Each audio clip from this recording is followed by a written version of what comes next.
नमस्ते, मैं admiral Brad Cooper, US central command का कमांडर, ऑपरेशन एपिक फ्यूरी पर एक और अपडेट देने आया हूं।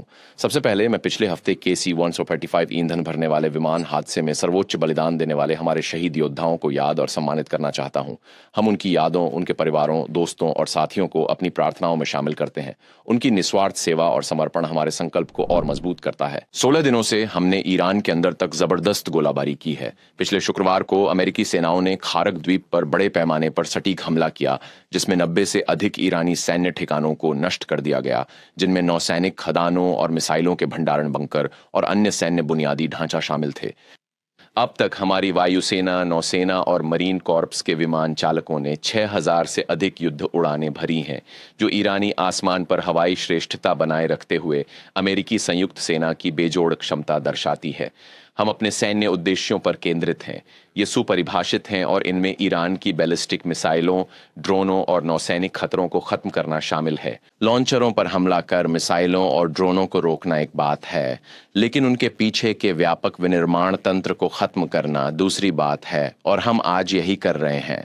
हमने सैद्धांतिक रूप से इस पर बात की है।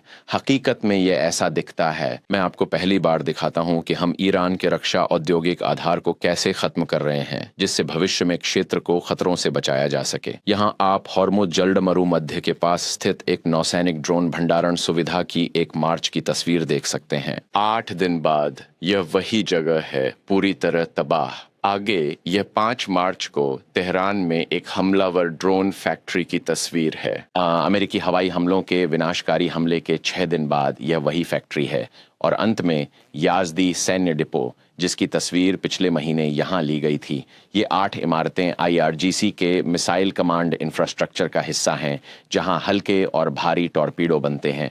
अब पिछले हफ्ते का वही सैन्य डिपो, या जो कुछ बचा है उसका। अमेरिका और सहयोगी देशों के हमले ठीक वही कर रहे हैं जो उनका लक्ष्य है, अमेरिकियों और पड़ोसियों के खिलाफ ईरान की शक्ति को खत्म करना। हमारा ध्यान हॉर्मुज़ जल्द मरुमध्य में व्यापार के निर्बाध प्रवाह के लिए ईरान के दशकों पुराने खतरे को खत्म करने पर भी है। हवाई, जमीनी और समुद्री क्षमताओं के संयोजन से हमने 100 से अधिक ईरानी नौसैनिक जहाजों को सफलतापूर्वक नष्ट कर दिया है, और हम अभी रुके नहीं हैं। हम हॉर्मुज़ जल्द मरुमध्य में नौवहन स्वतंत्रता को खतरे में डालने की ईरान की क्षमता को तेजी से कम करते रहेंगे। हमारी प्रगति स्थिर है और हम दुश्मन के प्रति सतर्क हैं।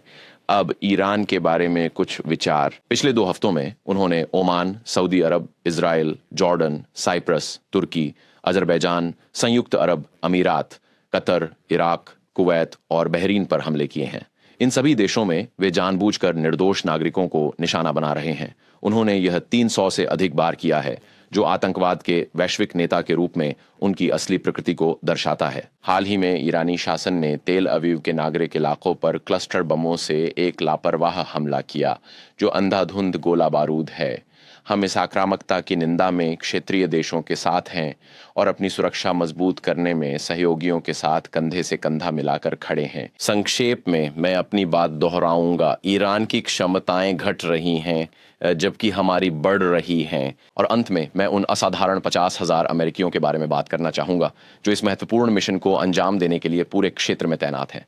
मेरा लंबे समय से मानना रहा है कि हमारी हर सफलता हमारे लोगों से शुरू होती है और उन्हीं पर ख़त्म होती है।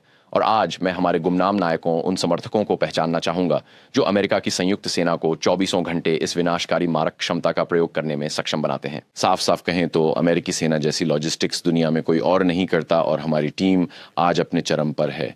वे हज़ारों मील तक फैले वितरण नेटवर्क संभाल रहे हैं, ताकि गोला बारूद, ईंधन और आपूर्ति हर बार समय पर अग्रिम पंक्ति के सैनिकों तक पहुँचे। हमारे सभी सहायक और लॉजिस्टिक्स कर्मियों को धन्यवाद, और अपना शानदार काम जारी रखें। ऑपरेशन एपिक फ्यूरी टीम को आगे बढ़ो, डटे रहो, जीत के लिए लड़ो। धन्यवाद और शुभकामनाएं। Subscribe to One India and never miss an update. Download the One India app now.